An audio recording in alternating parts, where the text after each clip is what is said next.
I'm Erin. And I'm Erin. It's time to air it out.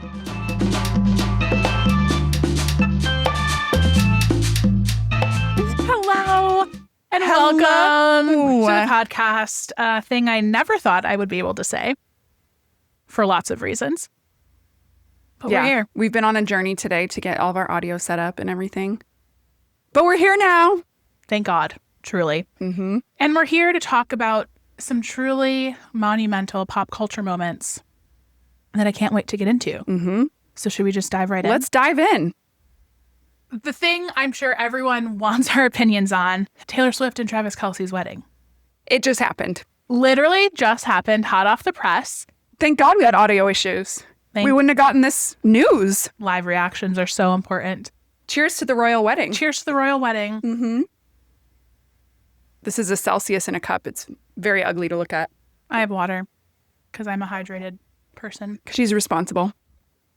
Okay, so let me just read you hot off the press the Tree Payne press release. Tree Payne is Taylor Swift's publicist. Yes. If you didn't know, now you do. Now You're you welcome. do.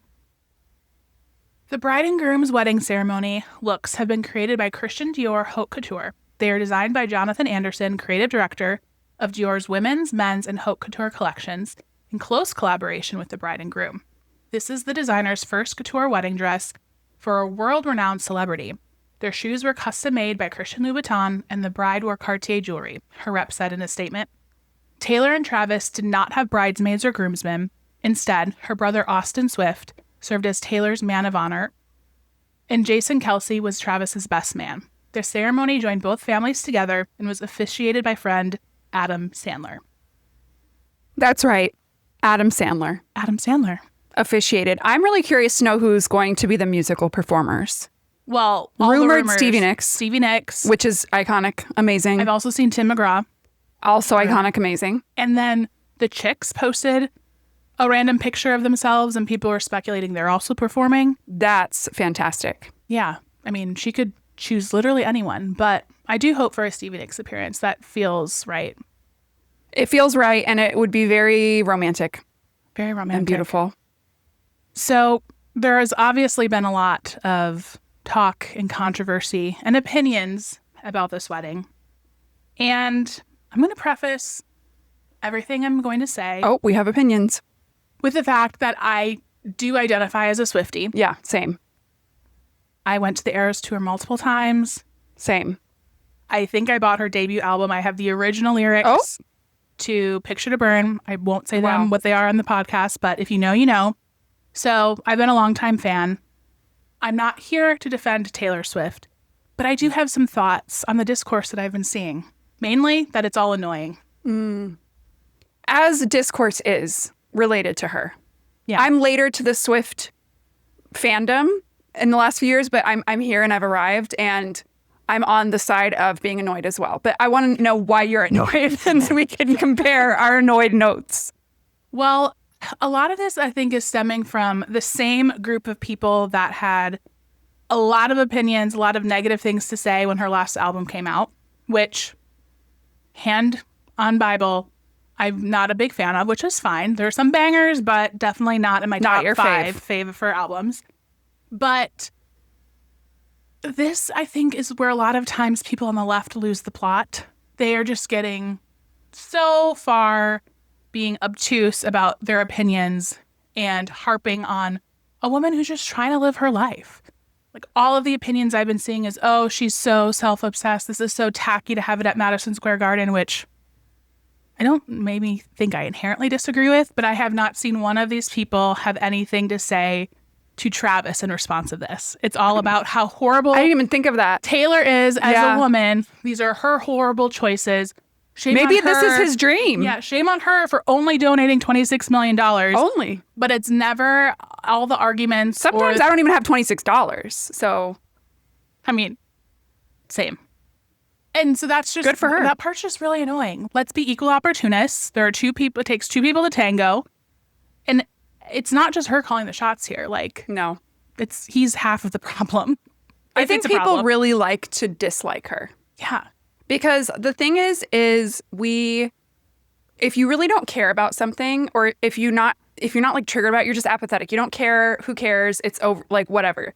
But there's reasons that I've thought about this so much with Taylor Swift because I was like kind of on, not a hater side, but I was on the side of what's the big deal? I don't get the hype. I like some of her songs. It's cute. She's cute. We're done. That's what I thought before I knew the breadth of the music, the lore and all of, and I went to the Eras tour in Scotland, changed my life, amazing, and then went to the one in Vancouver. So I'm full in now. You went to Vancouver? I did, last minute. We got tickets, my sister-in-law and I got tickets that were sold that week behind the screen. I wanted to do that, but I couldn't con any of my friends into joining me. This is so sad. Well, I went, and I was pregnant, 6 weeks pregnant, and I drove, and we didn't stay the night over there. Yeah. That's what I'm saying, dedication. Yeah. And I get the lore now, and I have a few thoughts. Share them, if please. we can go on a little tangent about the Taylor Swift say it. Trid. I get the side of it that's like she's got like a corny side and a whatever, which is true. I have a corny side. She's so cringe. She's a millennial woman like me. I'm a white millennial woman. That is canon of being a millennial. Yes, exactly. If you are a white millennial woman, you are cringy like Taylor Swift. And it's going to be the same for the next generation and the generation after that. It's fine. She's just a girl.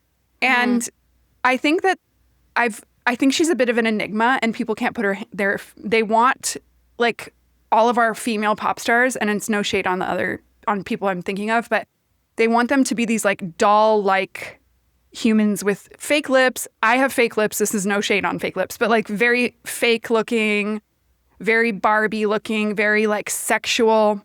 And she's kind of doesn't really super fit into any one of those categories super well.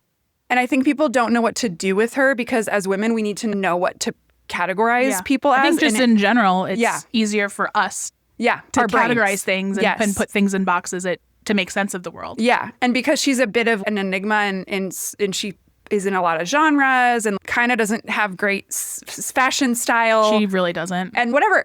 Some of my people in my life that I love so much don't have good fashion style. So I'm like, why? With women, we don't dissect these things with men in all these different areas. And so I think because we can't categorize her, especially as a woman, we get very uncomfortable with her if we're not in the lore and in the presence. But once you're there and you can't go back. Yeah. So for those of you, we're all new listeners because it's our first weekly episode. You have come to a safe space for Taylor Swift lore. Yes, and safe. If you don't like Taylor Swift, that's okay. But you might not like this podcast very much because we will talk about her I think a good it's amount. Not necessarily not liking Taylor Swift because you don't have to. We can all dislike people. I have an issue when people actively put energy toward the dislike. Hating, the dislike. Yep. Like you were saying, if you don't like her, great, move it along. And have a reason. Yeah. My thing is, if I don't like someone, I need a reason. Have they done something really problematic? Does their music suck? What's the thing I don't like about them? And then I can be like, okay, that's why I don't like them. Yeah. But if you just don't, that's a reason to examine yourself and be like, why does this person bother me so much? Why does this person trigger me so much? Oftentimes I feel like that's then reflecting inward of some area of your life that you feel inadequate. Yeah. Right? Like it very is. I think she's very confident being herself and not playing up to trends and societal things and whatever. And I'm sure she's guilty like anybody else.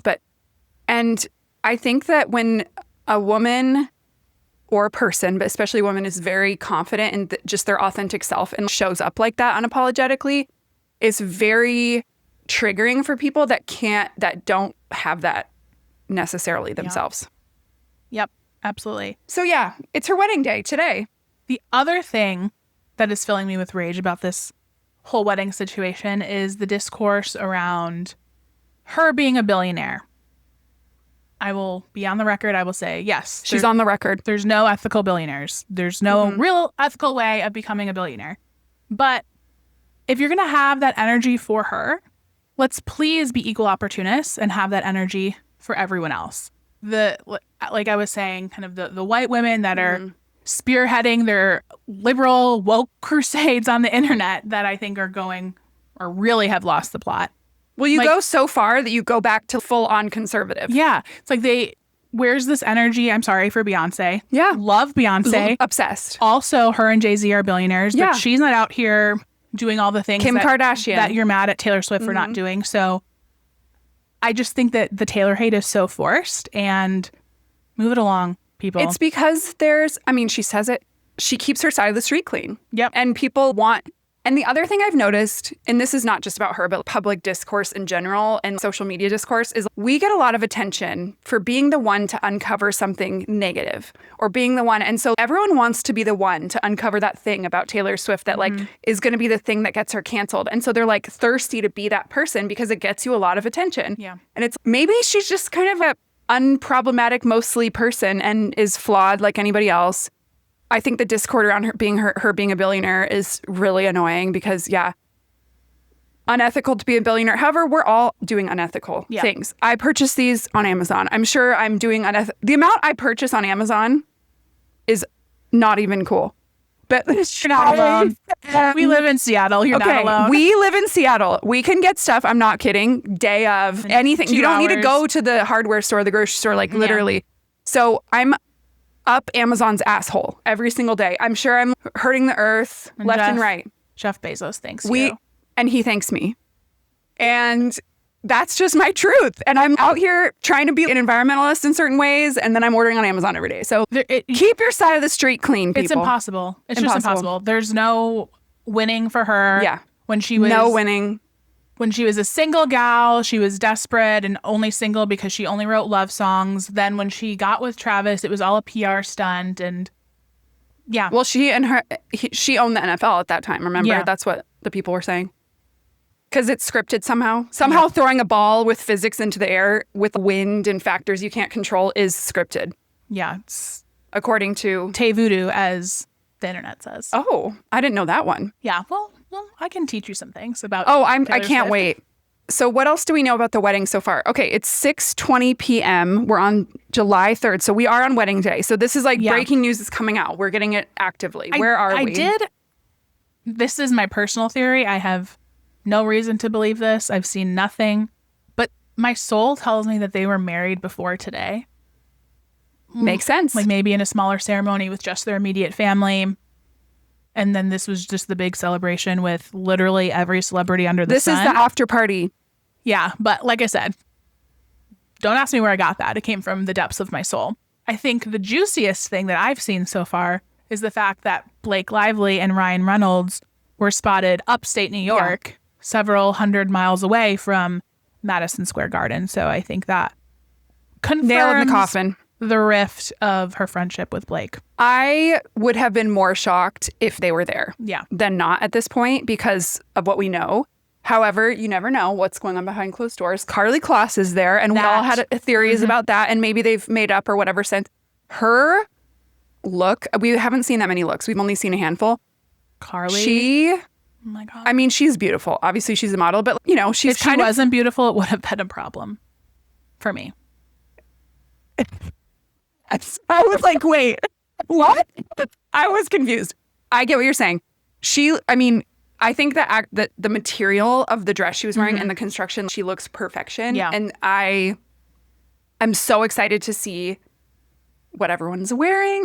What I'm most interested in is how did they make this venue? I have been in denial that this is the venue. I have been absolutely in denial and not, this is like the royal wedding for me, right? Yeah. I have been completely ignoring everything because I have been just like, this can't be their venue. This can't be their venue. But I also have faith as a person who attended the Eras tour twice that knowing the set design and knowing how we can transform this huge stadium into this intimate, amazing thing that feels so good. She has the best of the best designers and whatever. And I cannot wait to see photos of like how, what do you mean they have it at MS? What do you mean they have it? Can you remove the seats? What are we doing with this venue? Yeah. The idea of MSG on face value, tacky, and I hate it. However, it's a blank canvas. She has, as we discussed, all the money in the world to make it into whatever she wanted. And New York has everything you could want. Yeah. So everything is, you're not in some remote place where you can't access stuff.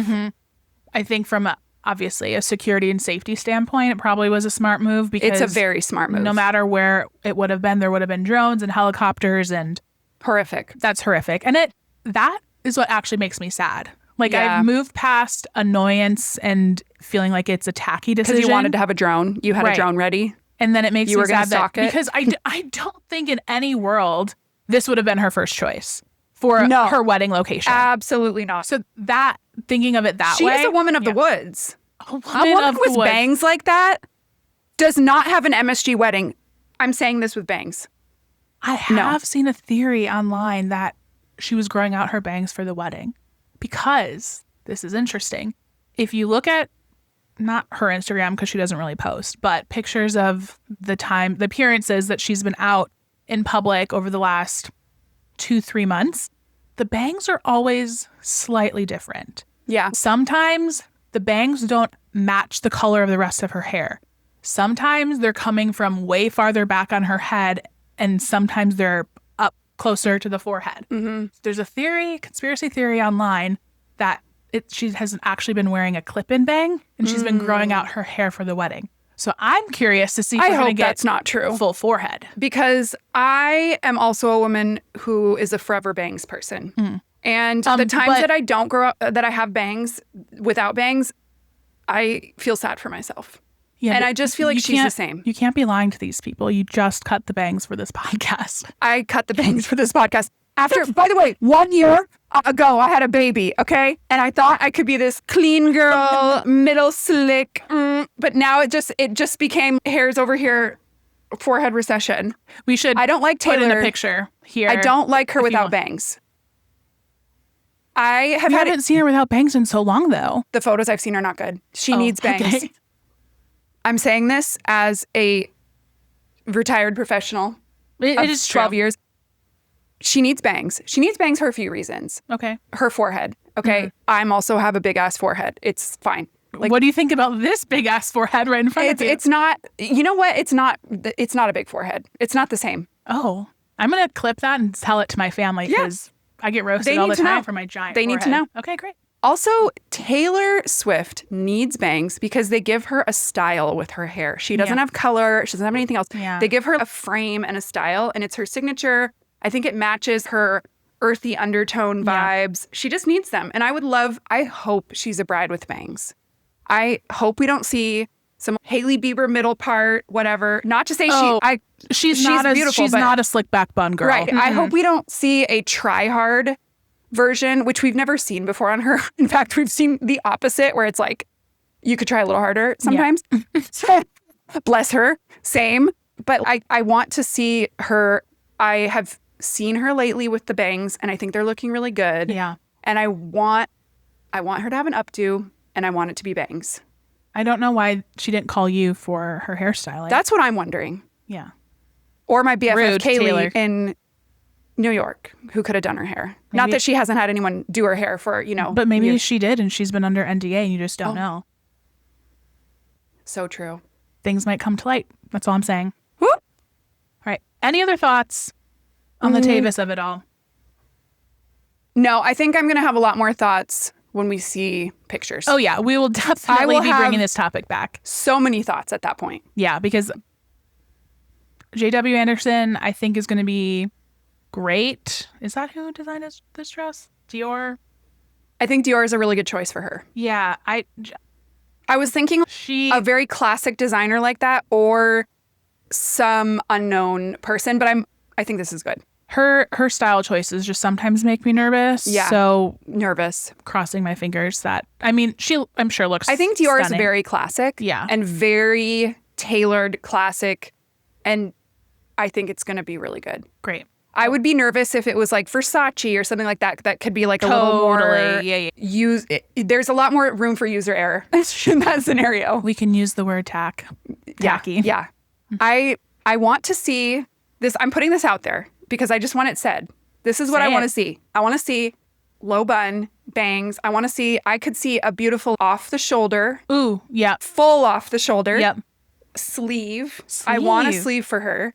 And because I think she has a really nice neckline and I feel like that would be really pretty with the hair up. And then maybe a buttery cream color dress. A okay. really pretty silk Okay. would be nice. Fitted bodice. Yeah. A really pretty big diamond necklace that's worth $2 million. Yeah. Need a giant. Giant, like a yellow diamond or Ooh. something. would be really pretty. Like How to Lose a Guy in 10 Days. Very that. Okay. I would like to see, we could do a little bit of a high slit. And for the ceremony, a long, long drama in the back. This is what I'm putting out there. Yeah. And we'll see where it lands. I hope we get photos. We got engaged. We have to. We This got is not engagement private. photos. This so- is not private. Yeah. They put it on the side of. It's true. No, we're gonna. You're right. We're getting photos. They It's can't just do a matter this of to when. us. Yeah. All right. Okay. We Well, gotta. Yeah. Gotta move it along, but so much to say about Yeah. Taylor. And Yep. Taylor, we love you. Yep. Call us up if you ever want to be a guest. I was so excited. I'm out of Celsius, or almost. Other big news that's happening right now, the World Cup. Yes, it's very relevant here in Seattle because we are One of the living hosts. it. We're one of the hosts. Yeah, the energy has been really fun. I think it's been fun. I wasn't. I was worried because I was worried of traffic. A bunch of drunk people everywhere, and Yeah. it's been like fun. People are representing their Camaraderie, country yeah. and excited. Yeah, and, yeah. that's been my favorite part is just seeing all of the countries and cultures colliding. Mm-hmm. So we started off strong with the Scots in Boston. They drank Boston bars dry out of beer. Which great, made money. They were putting traffic cones on all of the historic statues around the city. Great. I loved the Japanese fans in Texas eating barbecue for the first time. I saw a Japanese man guzzle a buzzball. He didn't know what That's that were. crazy. So The big or the small one? I think it was a small one, so thank Good. God for him. But I love get that. scared for the big ones. When I was a drunk person, I never did the buzz balls. I did it once and I was like, this is and for me to say that, that's really saying a lot. a drunk person. And then the Koreans in Mexico. R.I.P.. The Koreans in Mexico. I saw Koreans doing keg stands, but Well, they were- do like to drink. but they were drinking. It was tequila keg stands. That's fucking crazy. yeah. So it's just been so fun. That's almost as crazy as the episode of Real Housewives of Salt Lake City I watched yesterday where what's her face Whitney ordered a espresso martini with tequila. Is that crazy? I have a handful of friends that do that. That's disgusting. Now, I don't drink espresso martinis because Even really good tequila. I've had the best tequila you could have, and I can't even imagine that inside of an espresso.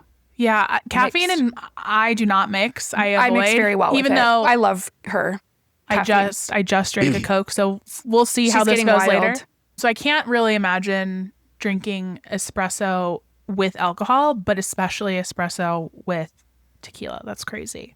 But my I friends do can, and it's disgusting sounding. it. Okay, well, noted. Don't do that, folks. Don't do it. But But I've been out of the game for 4 years, so. the gag of all of this, of the World Cup, personally, that I find funny, is that we have the White House, people on the right saying, oh my gosh, see, people come to America, they're loving it. Don't believe everything you read or see on fake news. Ha ha ha.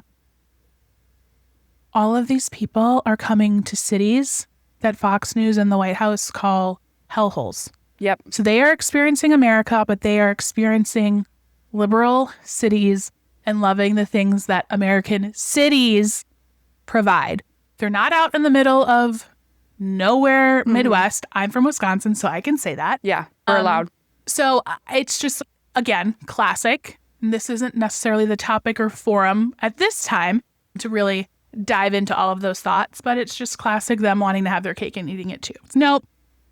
Yeah, they're coming here and loving it and having a great time, but not for the reasons that they're trying to say. No, not at all. I think it's just a classic example of people don't like when foreigners are here and they're going to find a reason to not like it. Yeah. I'm not on World Cup, Oh. TikTok vibes or anything like that. So I haven't seen that Discord, fortunately, because that would piss me off.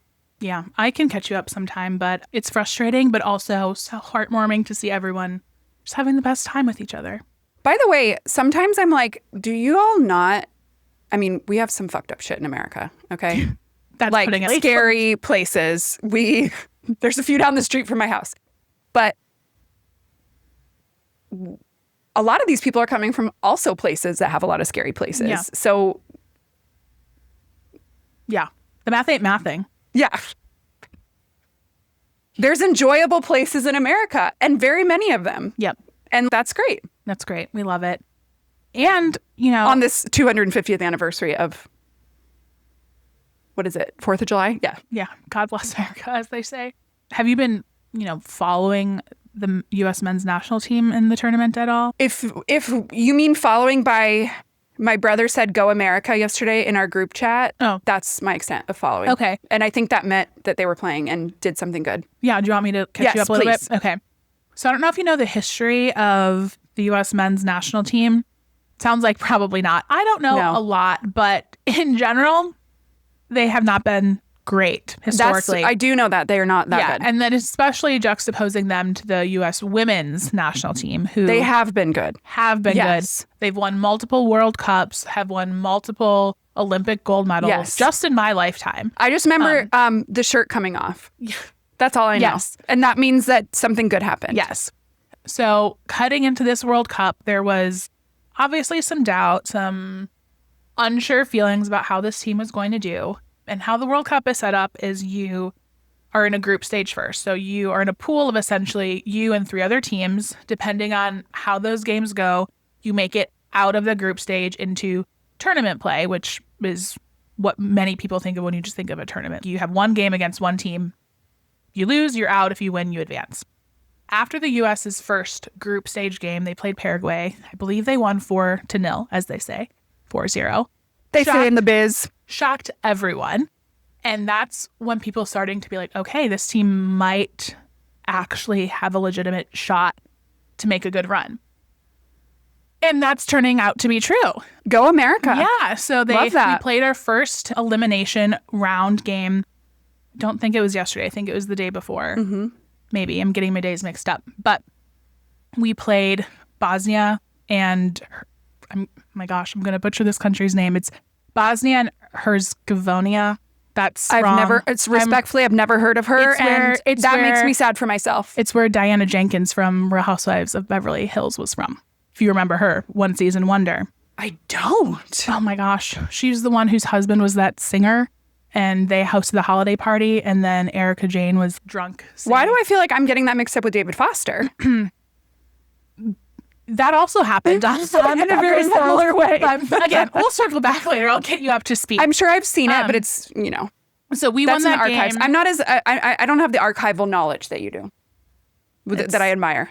It's a heavy burden to bear, We won that game with the player down because one of our leading scorer of the tournament got a red card. If you get a red card, you're ejected from the game and you don't even get to play the next game. Auf Wiedersehen, as Heidi Klum would say. You've been oufed. That's a reality TV deep cut. Love it. Project Runway for those of you that don't know. But yeah, our top scorer got a red card with 30 minutes left. We ended up winning 2-0. And we play here in Seattle on Monday against Belgium. Yeah. See? This is why I have to do this podcast with you. This is how I find it. Wednesday? Monday. Holy. So everyone is like, oh my gosh, you don't know what you've done. Monday Night Football in Seattle at Lumen Field. Legion of Boom. Like we're gonna cause they're gonna go crazy. Yeah. But love that. It's gonna be crazy. I love a sporting event. I love sporting camaraderie. I have sporty background, sporty spice. I love it. It's just soccer's a blind spot for me, but I'm open. I think you need to start searching World Cup on your TikTok to start putting it in the algorithm. In the algorithm. It's very fun. I've been strictly on gardening TikTok and Love Island, so I could expand. Fair. Yeah. But one other piece of the World Cup that I think you would like is Norway's team. Okay. Norway has not qualified for the World Cup since 1998, I think. That's a long time. Long time. Decades ago. Decades, if you will. And they qualified and they made it out of group play. And they have a very endearing chant because they're like Vikings. Are they the hottest team? I mean, the Nordic men are very attractive. I would think. They're tall. They're blonde. There's a player called Erling Haaland who, what a name, kind of gives Neanderthal. He's just so big. But sometimes the hottest guys have a little of that undertone. He's just so big. And I think if you're that big, you just move in a way that gives not fully human. Yeah. I don't know. It's crazy. And again, we'll catch you up later. But if you know Erling, he's crazy. How do we spell Erling? Erling. That's pretty close to our name. So I feel a kinship with this man. Yeah, and he's blonde. And my child is blonde and you're blonde, so.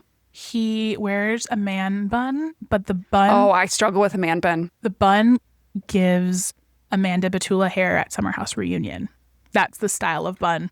Okay, he's not hot to me anymore. Oh no. She got the ick, folks. I got the ick. It's here. Goodbye.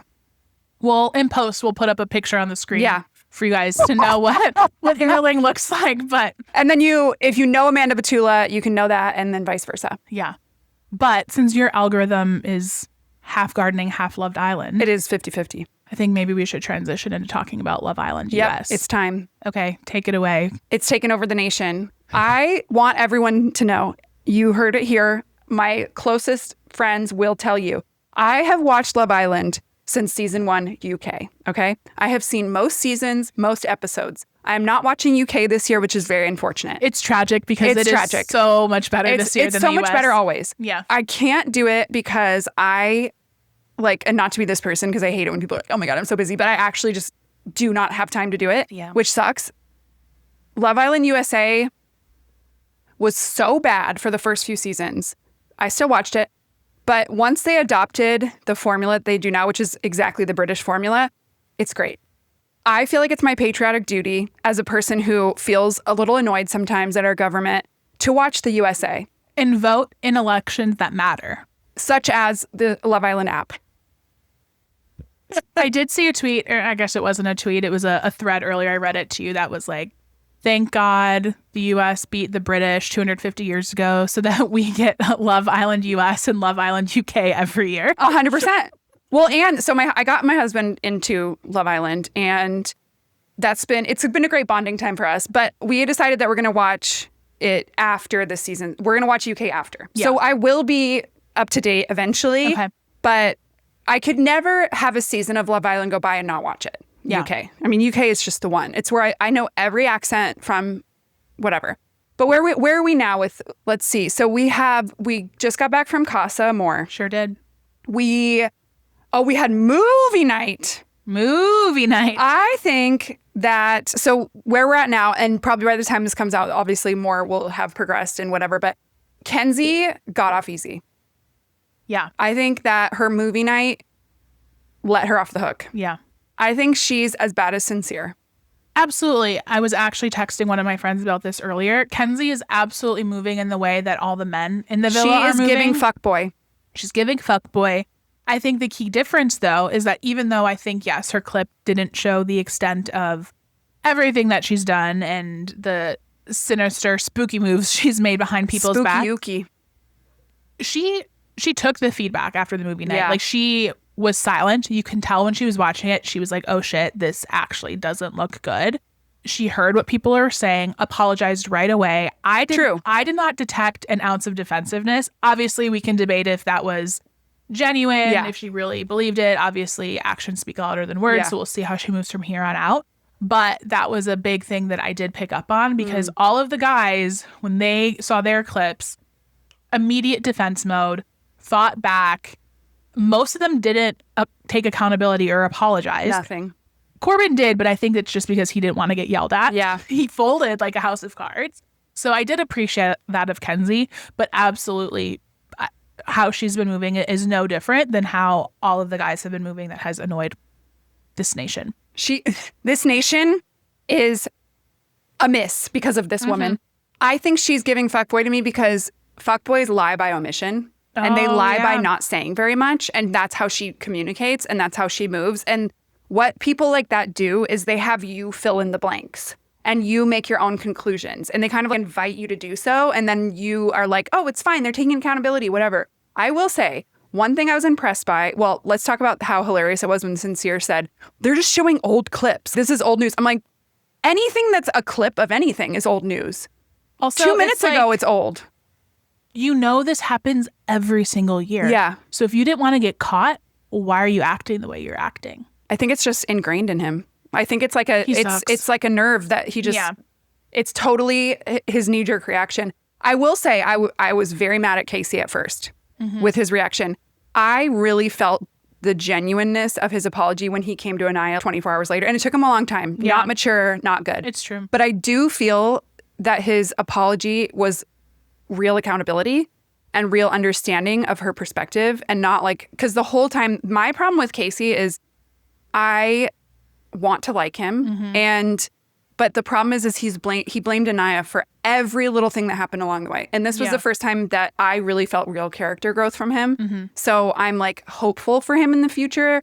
I'm scared for Zach and his insecurities. I want to like him. Zach I actually do. is actually my least favorite person. I think he's so dark. Yeah. In a quiet way. Yeah. No, he's gonna dim her. No one's clocking him. And also, he low-key hates Trinity. Yeah, you did say that. I think that's true. He's jealous. He's jealous of how close her and Bryce are. He doesn't want to lose his relationship with Bryce to Trinity.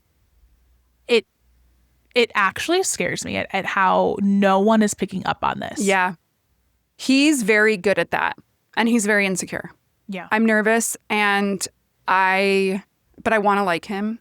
And you're past that. And I love that for you. Sincere is a lost cause for me. Yeah. That ship has sailed. My therapist and I were talking about, we talk about Love Island every time from a psychological take, as we should. Need to, yeah. And we both feel that Sincere is stuck in 7th grade for some reason. The way he talks, the way he moves, it's very 7th grade boy. So we're theorizing that he may have some, and he did hint to some past trauma stuff that he didn't elaborate on. And so I want to know more about that because I feel like he's giving me I find on reality TV, who was the chick from Beverly Hills this past year that was the scammer girl? Money Francis. Queen. She gives me that vibe too, like stuck in a development phase. And I find that those type of people to be very fascinating and interesting to me. To me, Amanda was stuck in like 13-year-old Barbie time or 10-year-old or something, even the way she talked and stuff. And I feel like Sincere is like that too. Not that it gives him a pass because it truly doesn't, but yeah. If you think about it, now you're going to look at it and be like, everything he says is 7th grade boy. Yeah, I don't disagree. Well, the craziest thing out of everything that Sincere has said and done was after all of that, he was saying, oh yeah, Melanie, she's probably going to go sleep in Soul Ties. And all the guys were like, no, don't let her do that. You should sleep out there, whatever. And then he still slept in the bed. This guy. He's going to ruin her life. And what's making me so upset, why is everyone in the villa still telling Melanie that Sincere has good intentions? Thank you. I said that last night. I was like, everyone's making her feel crazy. Love Anaya. Because they believe him. Love Anaya, but if I ever need a pep talk, do not send her my way. Do not give her my number. No. Because what do you mean he's being genuine and still has good intentions? Because they are in his spell as well. Which is... It's so frustrating. Yeah. But I think I don't know if I texted you this a couple weeks ago when I was in my spiral about how bad Love Island USA is this year. But it's gotten way better. It's turned around for me, but it was in the trash for a while. It did turn around slightly, but this past episode, I just feel like everyone's going to end up in their original couples. And so all of that good progress that Casa infused into this season, I think is just going to go by the wayside. I don't mind that if they show more interesting details about the couples, like dates and things like that. I like the in-depth couple stuff. I think the problem is this cast is not going to give us that. True. Because, and I saw this somewhere on the internet, people pointed out that the majority of these people were COVID high schoolers. And I just truly think that there will be longitudinal studies about this late in decades about this generation. They can't make sentences. No, it's actually scary to watch. They kind of like missed a connecting point of how to form, the way they say and form connections. And so I don't think this is the cast that's going to give us the things that we love Love Island about. I think that's true. Yeah. That makes me sad for them. They're in Arrested Development as well. But it's really wish you had been watching UK this whole time, because there's a lot of young people on UK this season too. There's more, I don't want to say older, because when I say older, they're like 27. Yeah, 28. But I'd like to see more of that on these shows. But more of the late 20s. They don't have that same problem on the UK. They're actually having really thoughtful conversations. They're navigating conflict in a much more mature way. And so the juxtaposition is very interesting. I also just hate the slang and vernacular that is in Gen Z and think probably some of the people on Love Island US are Gen Alpha now too, like saying dead ass and I don't even know what. I hate it. Yeah. I don't. There's a like lot it. of filler words. Yeah. There's a lot of filler words. And I say a lot of filler words. We have an epidemic in this country of saying, but these kids are saying it. And I sound like a grandma right now because I'm like, these kids. But it's, and it's not, I was saying before, like, when you comment on how a group of people speaks, it's fraught with microaggression tendencies and scary things. This is not that. This is across every demographic, every income group, everything. Every single person cannot speak words. And I don't expect them to be perfect or have perfect English or anything like that. But it's the Wilsification. Wilsification. Where it's like, you're actually not even making sentences because you're like so used to communicating on a phone or whatever. Yeah. But it's also open the schools because how they are pronouncing some actual words is diabolical. What was the one that where he said what he was getting emerge and immerse mixed up or something like that? And then Jen said compromise instead of compromise. That reminds me of this is a deep cut, but did you see like many, many seasons ago of The Bachelor when someone said lingerie instead of lingerie? That was really funny. But I'm going to need to that clip very funny immediately after this. Yeah. Love Love Island. Always have, always will. One of the best shows ever. I'm just happy that finally, I've been saying this for years. Love Island's the best reality show. I'm so happy that people are understanding. And it makes me happy. And I love it. Yeah. And I think it's a great show. As my friend Kaylee says, who also loves Love Island, nothing bad happens to you personally when you're watching Love Island. When you're watching Love Island, you are on Love Island. You are not, it does not matter. You're in the villa. In the villa. Yep. And if you're not in the villa, you're dumped. And that's sad. Yep. Out on the street. Wow. Okay. We're going to do a hard pivot. Ooh. We've been talking light, talking fun. But you brought something to my attention last week. I'm skirt. About the church that won Danny Bucco. Oh, father. God. So, literal God. Would love for you to lead us down that path. Down the of path discussion. of darkness. Again, like a trigger warning, definite change of topic. Yeah. And sexual assault. Yeah. Religion. Okay, so I don't know too much, but I did hear, what was it, on listening to the Bish Therapist podcast, they were talking about how it was recently brought to the public's attention, allegedly, Danny Bucco's dad, it was unclear to me in the articles, what I was reading, if either he was covering up sexual assault or he was like the perpetrator of the sexual assault. Either one's not okay. Either one is gross. That they're in the church. So Danny Bucco of The Valley. Which is very problematic man. Bravo show. Yeah. Very, very problematic. And it's not because he's religious. It's because of how he interprets his religion. Yeah. And how he treats others because of that and uses it as an excuse. So his dad's a pastor at this very big church, wherever they're from. I don't remember where they're from. But he basically wrote a letter to the public and was like, we're really sorry this happened to this person, but like it didn't happen at this church and whatever. And there's speculation that it was the dad who was the perpetrator. And then it also says in other articles, a volunteer. I'm not sure what that means. What I do know is that he was involved actively in cover up of like people who were having issues with sexual assault in their church, which is very not okay. No. And sad, obviously. And is not surprising because of the generational trauma factor. And it really put things to light for me about Danny's behavior. Whether we don't know what's happened to him or not. Regardless, it is telling for like how Danny treats other women and how Danny treats his religion as an excuse. That's what I will say is it made sense to me as soon as I found out that information. I was like, oh, he's from a family of liars and covering up and using religion to weaponize others and whatnot. Yeah. Which is really sad because I think that for a lot of people, I didn't grow up religious, but I think for a lot of people, religion is such a lifeline for them and whatever, and it can be such a beautiful thing. But when it's used to weaponize and to put others down and to make excuse for misogynistic behavior and abusive behavior, that's where I get pissed off. Yeah. And if you don't watch The Valley or have been following along with the progress of this show, we're on season 3, right? Yeah. Season 3. I think season 1, no one suspected anything from Yeah. Danny. He just was kind of this quirky, goofy guy Yeah. that He's maybe the dad. was annoying, but no one clocked as Yeah. really problematic. But I think Like no one. yeah, I didn't even, I feel like I have a good eye for that. You do. I did not until Yeah. last season. I was Yep. like, he's bad news, but yeah, you're side-eyeing him while I I was. was 10 toes down on loving him, you know which what? Self-growth. We love that. we do love a pause and reflection. Yeah. But I think it's something that comes up a lot of times in reality shows, but specifically Bravo with problematic men of they can only keep that mask on for so long. It only works for so long.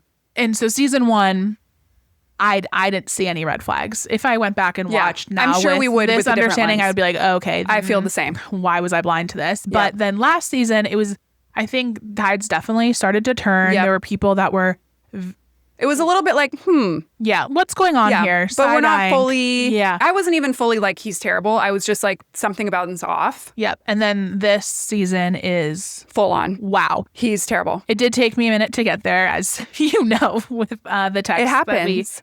exchanged. But yeah, the way he treats his wife, Nia, the way Terrible. he treats other women, the Terrible. way he just wants to reproduce and pop out kids and repopulate the world And drink, even though he has problematic behavior. and then lie about it. Yeah. There That were was my multiple thing. scenes. That's when I turned on him. When he had sexually assaulted Jasmine and her wife or fiance, I don't remember, and then didn't stop drinking as a result. It was Yeah. like, you do these things while you're drinking. It's gross, whatever. And these things, people can have indiscretions and grow and move on and have remorse and Yeah. be better. But that's not what happened. He went the opposite way, where now he's drinking more and whatever. And that to me is where I'm like, no. Yeah. No. And he downplays everything. and gets defensive. Gets immediately. defensive. Like can't have a productive conversation, can't take constructive criticism. He blames everything. His projection is unlike anything I've seen on these shows. Yeah. So I've noticed in Nia and Danny's arguments that Danny says whatever he feels he will be accused of to Nia, that she's doing it. Nia, you're being loud. You didn't defend me. You blah blah blah. You're drunk too. Like all of these things. It's every time it's something that he knows he's gonna get. He knows he's doing, and he says it to her, and then she has this fawn response that's very sad and creepy to watch, where she like just will buckle and defend him and be like, yeah, you're right. I'm sorry. I did that. I mean, it's definitely indicative as someone that did grow up religious and in a very conservative form of Lutheranism. Like that's what you're taught. Yeah. As women, you have to literally, they say, submit to your husband. And I can imagine, I feel like the church that they are a part of is definitely evangelical. yeah. That's probably a huge theme, that husbands are supposed to be the head of the household and not just spiritually guide, but guide in every single way. And so if he says something, if Nia, it seems like she's a very faithful person, not necessarily to Danny, yes to Danny, but also just Like in her religion. wise. Yeah. She's going to hold to that. Yeah. That makes me sad. 'Cause And she has 4 kids with this man 4 and an kids. infant. And that She's that just trying to has be- survive. there has to She be a is layer surviving. as well, because like, does she have it? This might be an ignorant question, but does she work? I'm going to sound like Vicky Gunvalson now. Like, does she I have think a she job? does like influencing and stuff. Oh, okay. And I don't follow it's her on sad social, that so. we don't know that, because Yeah. I do follow her on social media and I think she actually does quite a lot, but we don't find out about that because Danny goes to work. Danny gets these jobs. Yeah. Danny does this. I actually think in their dynamic that he doesn't want her to seem successful, and that's why he puts her down for her pageants when she was like dressing him up in the my drag. gosh. That's why he put her, oh, you're supposed to know all this, whatever. She has a business doing consulting for pageants for okay. other girls. And that's like a whole business that she has. She has her social media. Probably super lucrative. I in bet California. she makes more money than him, but we don't know that. And that's Yeah. sad because he doesn't lift her up. He doesn't in that group, That that patriarchal- kind of vibe. Patriarchal mindset doubled down, Yeah. especially because you have that religion, component on which is top of it. unfortunate because it's not dogging on religion. It's dogging on like how people can use Their it to interpretation and interpret it of it. into a way that makes excuses for your shitty behavior. Mm-hmm. It's terrible. And I do understand why I've heard people say, oh, she should leave him and stuff. No, she is surviving. Every single day for her is wake up. That's why, and the creepiest thing, that newborn is attached to her. She can't, I mean, I cannot imagine having a baby that didn't take a bottle. That sounds freaking terrible. But she said this a few episodes, she said that a few times, I just want to have a good day. And when people say that, that gives me abuse signals because when alleged, when you wake up and you say, I just want to have a good day. I just want to, and that's what Melanie said in this last episode of Love Island. Yeah. She said, I just want to have a good night. That means that you are deciding to fawn. You're deciding to just not stand up for yourself. That makes me very nervous for Nia. Mm-hmm. And I think that she is surviving. She doesn't have the bandwidth to leave this man right now. So the best she can do, and I totally understand this, is like make the moment better until the kids are old enough or she has enough money on her own or she gets the strength from whatever. Yeah. But the expectation that we have set up for, especially for women and people who are caregivers, to just leave with 4 kids, it's not realistic. Yeah. It's definitely, I don't think Danny is as bad as Jax Taylor. Oh, I mean, you can't. But if he keeps drinking, that's he what could I'm saying. be there. I think he could be there in a different way. Totally. A different font. Yep. I think that in a lot of ways, being on reality TV in the show protected Brittany from a lot of behavior that Jax could have directed toward her. And I think that's currently what's happening right now with Danny and Nia. The cameras, the fact that all eyes are on them, they're public figures, is probably helping things from getting worse. Yep. Because it seems like that could be a really slippery slope for them. I think the only way that somebody like Danny becomes a better husband, person, father is first step would be not to drink. Yeah. And we can't say whether he has a drinking problem or not. Obviously, he does problematic things when he's drinking. It's not for us to say what that relationship is, but if you do problematic things when you're drinking and you aren't stopping drinking, this problem will not go away. Yeah. It's just a fact. So that's going to be step 1, but we haven't seen it. Yeah. It's getting worse. What's that classic line of a sober man's thoughts is a drunk man's words? 100%. Like the alcohol is only amplifying something that's already there. Yep, exactly. Yeah. Yeah. Whew. That's heavy. Can't wait to see how that continues to unfold. Scary. Spooky. We're getting to the end of our time here, but I think we want to end on maybe a bit of a positive note. Oh.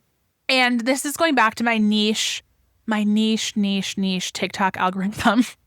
We love a niche. Yeah. I love a shower niche. I love everything. It's an interesting amalgamation of things, but I love it. Wouldn't have wanted anything have else. It any other I way. built that brick by brick, okay? Yeah, 100%. So you did not know about this before I told you, but if any of you out there have heard or seen videos from the TikTok account You Row Kelsey, it's this female rower. I did hear about this Kelsey Fendler, who's currently on a solo row from California to Hawaii, which, let's pause and think about that, is insane. All I think of, that's a lot of sunscreen.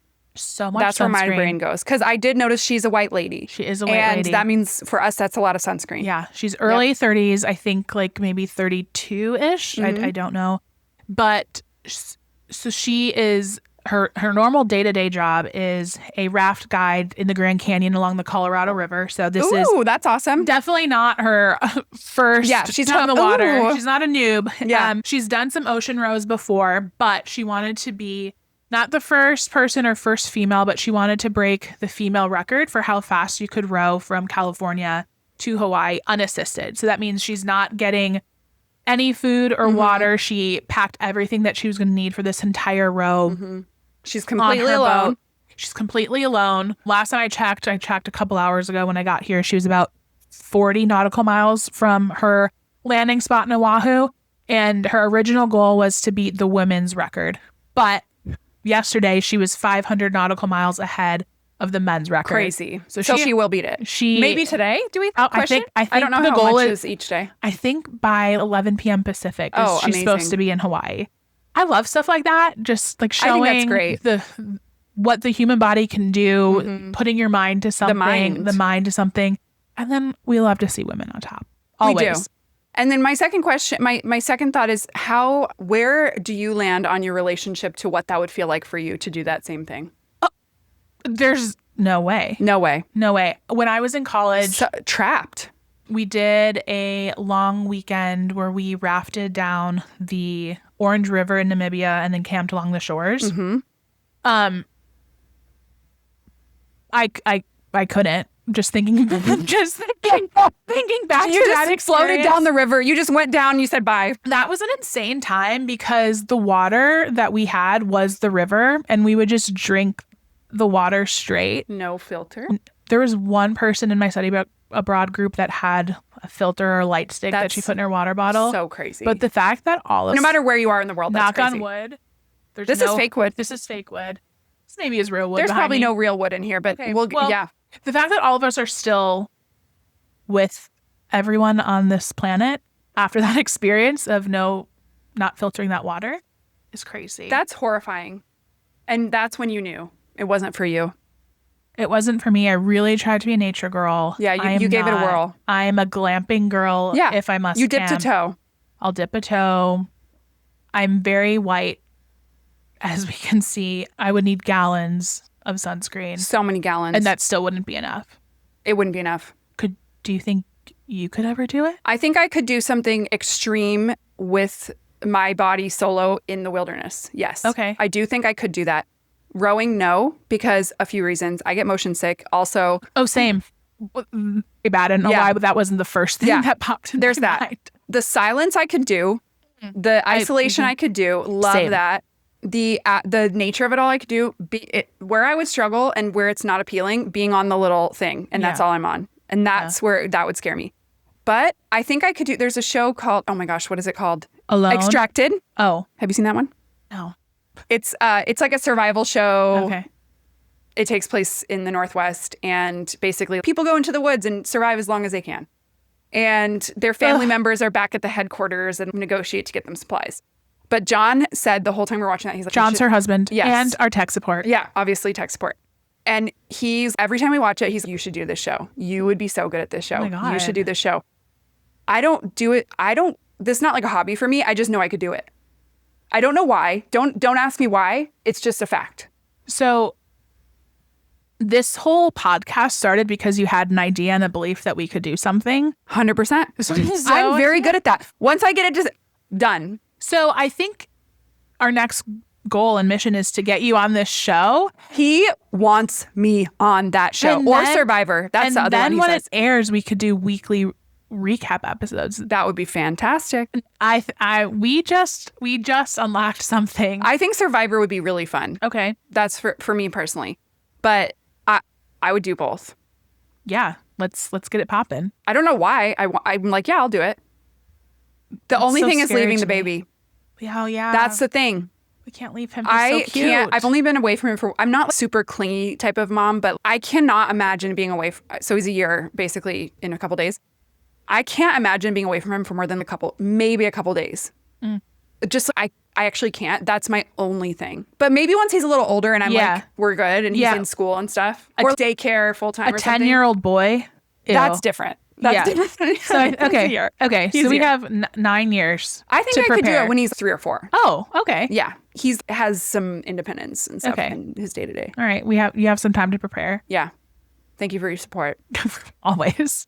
I support. But I better have a lot of women's frickin' sunscreen. rights and wrongs. Yes, 100%. All right. Well, I think we hit all the top pop culture moments at the moment. Go us. Go us. I hope you're all feeling much more informed. If you hate Taylor Swift, put that somewhere else. Put it somewhere else and give yourself a question. Why? Why? That should be everyone's question. Yeah. What's your why? What is your why? All right. Well, Alrighty. we're going to see you next time. Okay. And remember, it's always a good time to air it out.